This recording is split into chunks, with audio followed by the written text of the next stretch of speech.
Magandang araw sa lahat. Happy New Year. Today is Tuesday, January 2, 2024. The YouTube channel of the Fraternal Order of Eagles, Limbas Law Corner is back to once again render public service in the field of law. Brought to you by the Limbas Marangal Eagles Club of the Eastern Rizal Region 2 sa pamamagitan ng inyong lingkod, isa ng mga abogado at isang guro ng batas sa maraming law schools sa ating bansa. The topic, well, ito lang itong umagang ito. A lawyer nagtanong kung saan ang venue at venue ng small claims. Okay. Pag sinabing small claims, this is purely money claim. Utang lang talaga.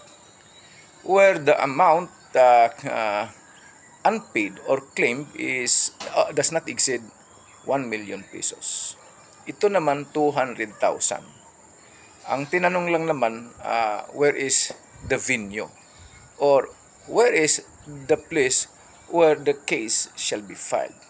Of course, when we speak of jurisdiction in small money claims, that is where the amount does not exceed 1 million, is the first level courts o yung tinatawag na Metropolitan Trial Court or Municipal Trial Court. So, yun yung hukuman na merong jurisdiction. Kaya lang may ang problema nga, where is the venue? Or where of those courts will the money claim, small claim, or complaint shall be filed?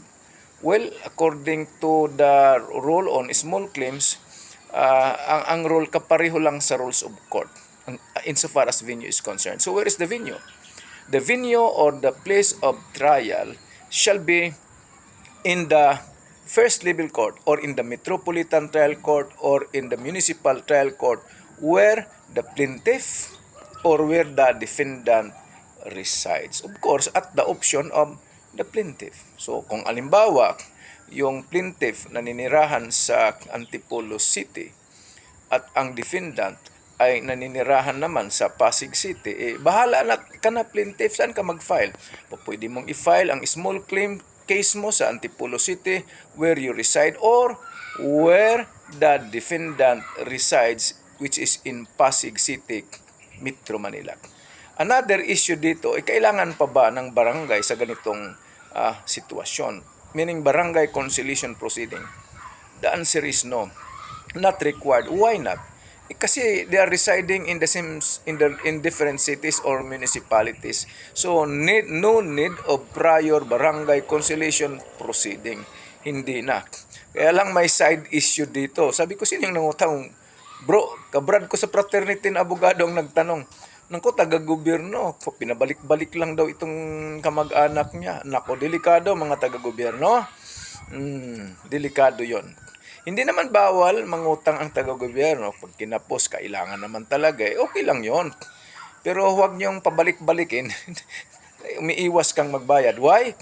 Because there is an administrative sanction against public officers or employee who refuses or who neglects to pay a loan, a valid claim coming from what?